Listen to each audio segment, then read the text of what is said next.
Okay, so our autoethnographic study was on Asian pop, including C-pop, J-pop, and K-pop. So autoethnography allowed us to experience our digital Asia project.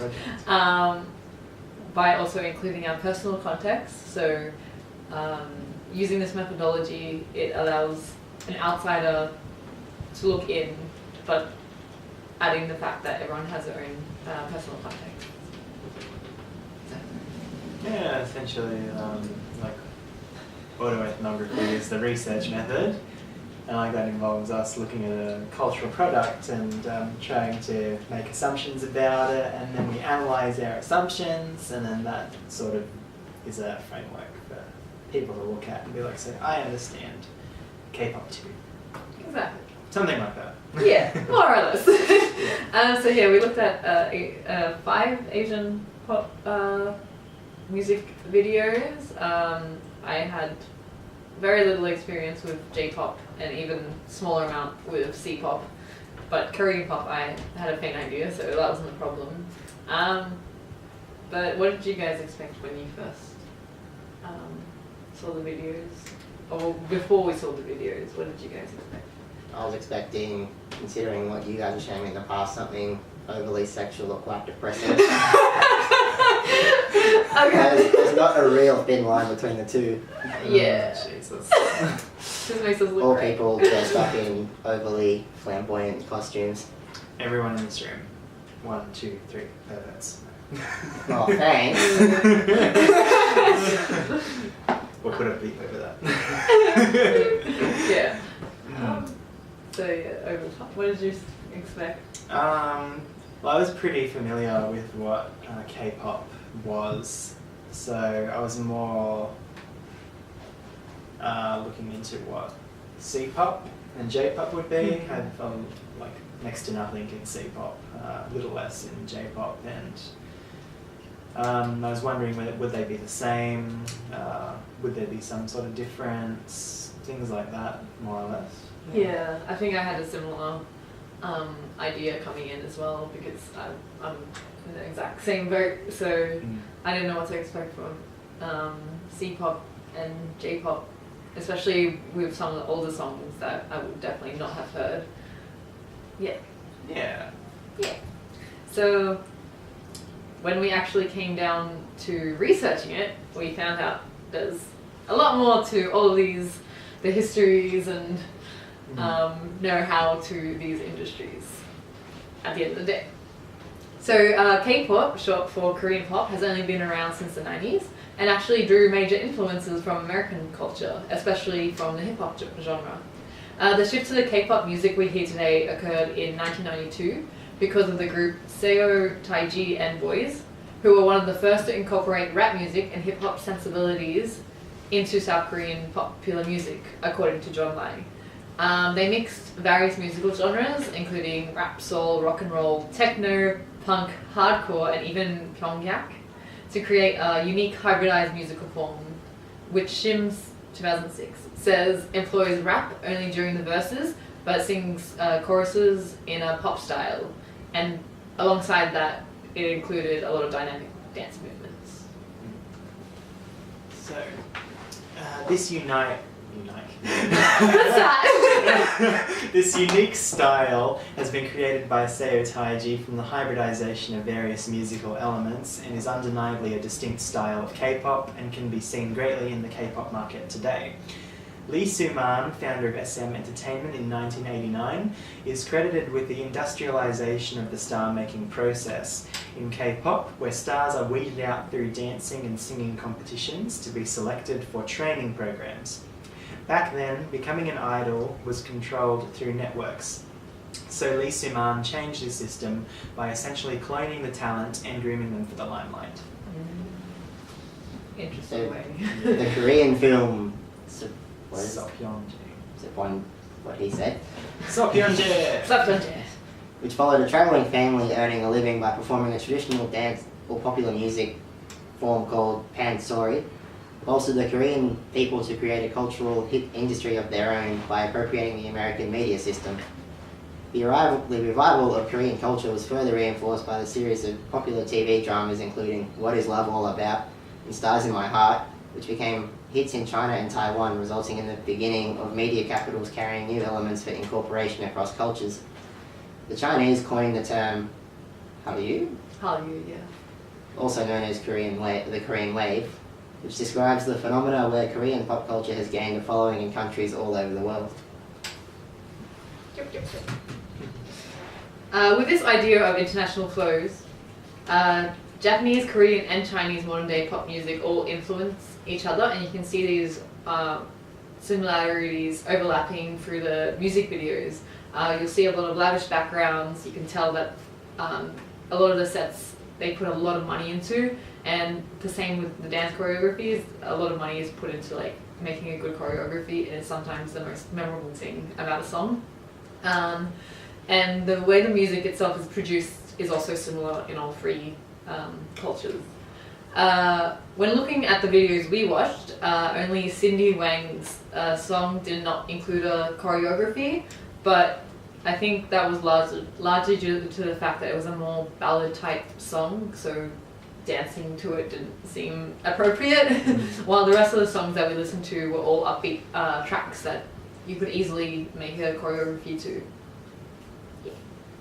And since then, since there's also a widespread interest in K-pop especially, it's kind of influenced a lot more countries. Like in Australia it's quite popular. We have like Pop Asian music every weekend on SBS. In America a lot of idols have performed there. Or worked with artists yeah. in America. Yeah, like CL has worked with Diplo, also known as Major Lazer. So that's a pretty big step, and she also was on James Corden recently. Didn't Tiara work with that guy from the Black Eyed Peas as well? Yeah, I think so. Yeah, I forgot his name. I can't remember either. Will someone also work with Avicii? Yeah, there was the Chinese guy Wang Lihong. Yeah, you're that guy. My future husband. Yeah, so there's actually quite a lot of international influence between all of these cultures, and you'll see that a lot of idols actually learn other languages, especially Japanese and English, seeing as they have concerts in these countries that speak those languages. And in Korean music at least, like Girls' Generation, they have Japanese covers of their songs, so they release a Korean version and a Japanese version. The music video is pretty much identical, but it's just different languages really. And the same, there's a band called EXO, and they have it's EXO-M and EXO-K. So the M stands for Mandarin because they sing in Chinese. Well, Mandarin, not Chinese. It's different. But yeah, for the Chinese audience, and then EXO-K would be for the Korean side of things. So there's a lot of, I guess, flows happening right there. Yeah. A lot of hybridness. Hybridity. Hybridization. Hybridization. All of it, yeah. Yeah.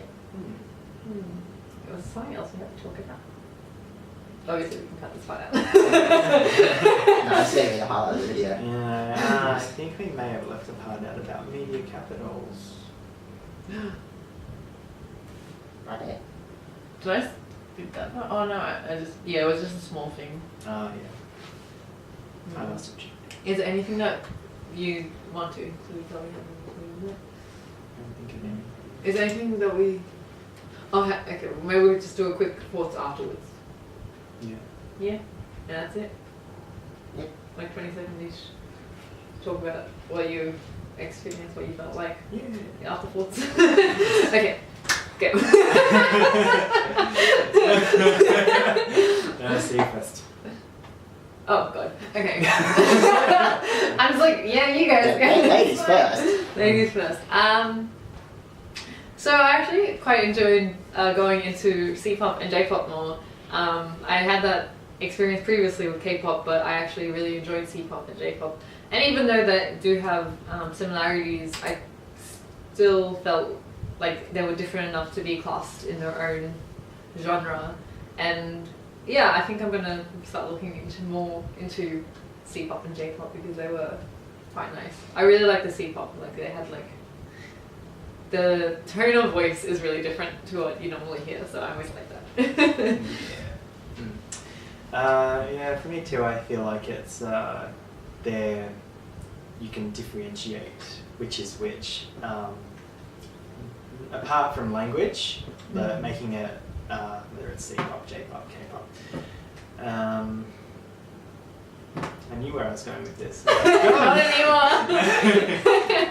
I've lost the thought.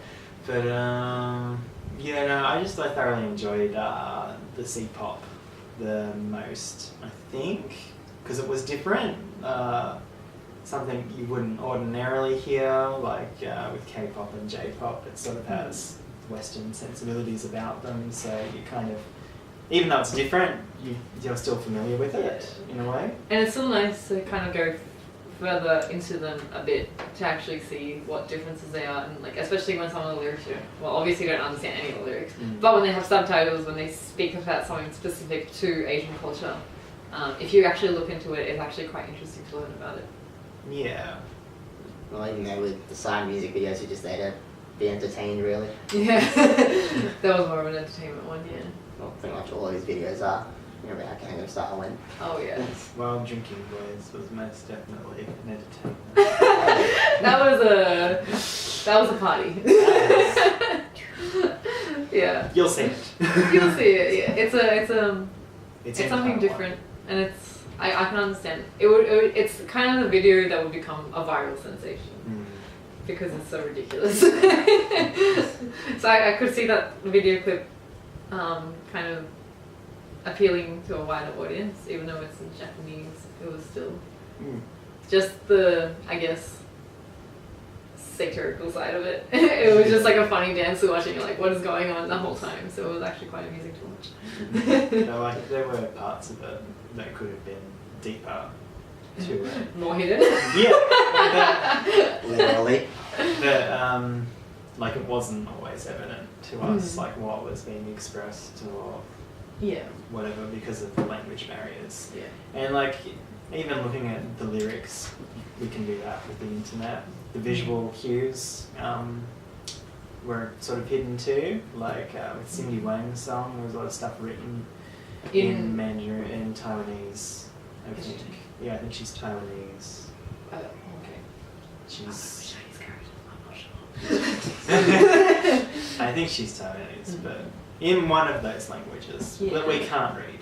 Yeah, so we couldn't understand any of that really. We're illiterate in that language. It's not depressing to hear since we're all out there at uni. Yeah, but then there was some obvious things that we could recognize. Visual cues made things a lot easier. Yeah, like but especially in Drinking Boys, like there were the You watch first it few all. shots were the cherry blossoms and Mount Fuji, and I'm like, oh okay, it's Japanese. That was like a very obvious way to like show it to a Westerner. It's like, oh, that's definitely Japanese then, because of just seeing that. And then you watch it a few times, you can see that they're building camaraderie amongst each other. Because they're all playing volleyball and baseball together. Oh yeah, baseball's like a very popular sport in Japan, isn't it? Yeah. And then there's the lantern festival thing as well that they featured. That's cool. I want to go to a lantern festival. They're cool. Yeah, but I think that's everything. Yeah, that should be it. Yeah. So thank you guys for listening. I hope you guys were thoroughly entertained. Watch part 1 for the giggles. Yeah, watch the videos we watched. They were really good. Yeah. And if you ever need any K-pop videos, you know who to come to.